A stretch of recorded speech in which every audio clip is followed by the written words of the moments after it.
Welcome back to Hannity. There is major fallout after the Department of Justice recently announced they found no evidence warranting criminal charges in the IRS targeting scandal of conservatives.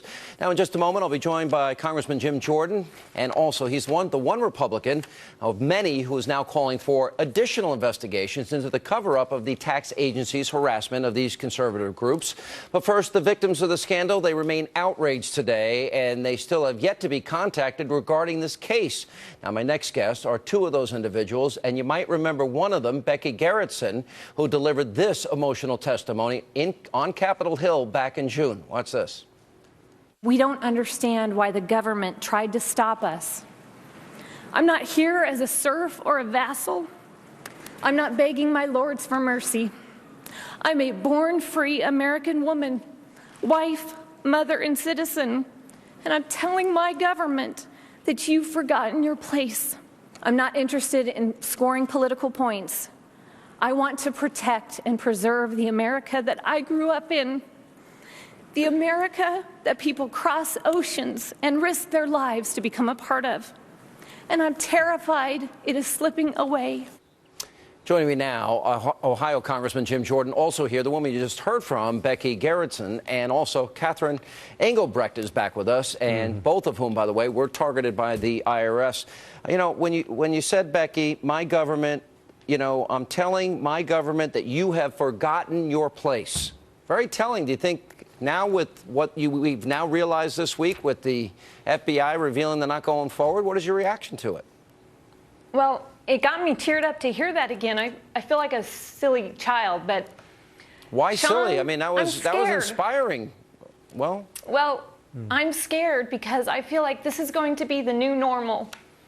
And from hearing your guest earlier, this seems like this administration is getting away with everything, including murder.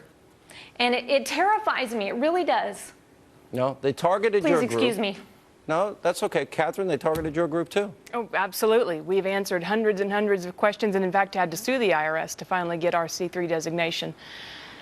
I would, though, echo Becky's words. You know, first, they came for the nonprofits. And if we don't stand up through the leadership of people like Jim Jordan, we're in a bad place. I don't understand. You know, Congressman, I'm following the news all this week, and the first thing I hear is they've got an Obama donor, DNC donor that's investigating it.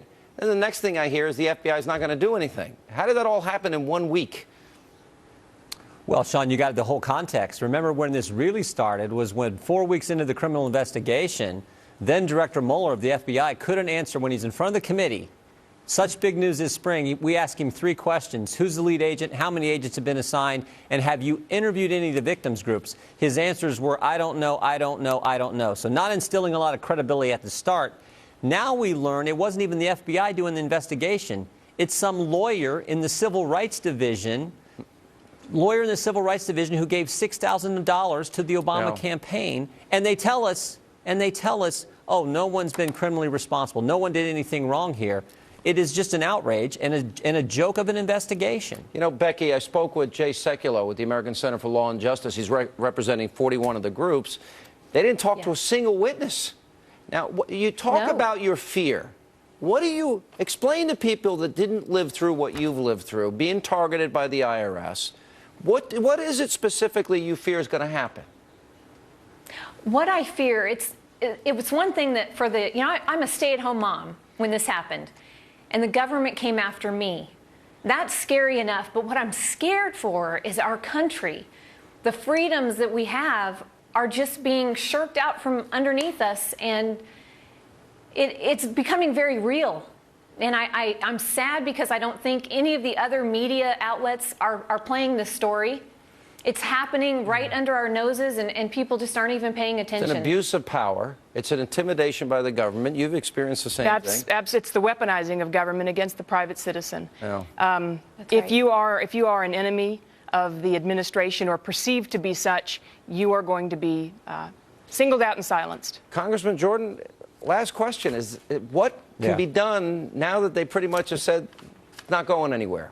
What happens next? Well, we're going to investigate the investigation. Yesterday in the committee, we had Michael Horowitz and the Inspector General for the Justice Department, and we said, we want you to investigate the circumstances surrounding the selection of Barbara Bosterman to head this investigation. And here's why it's so important, Sean. She came from the Civil Rights Division. Michael Horowitz spent 12 years at the Justice Department, all in the criminal division. I asked him, in that 12 years, do you ever recall a lawyer in the Civil Rights Division heading up this kind of investigation? Never happened. So this is completely out of the ordinary. That's why it needs to be investigated. All right. Thank you all. And we'll continue to follow the story, even if the rest of the media ignores it. Thank you all for being with us. Thanks. Appreciate it.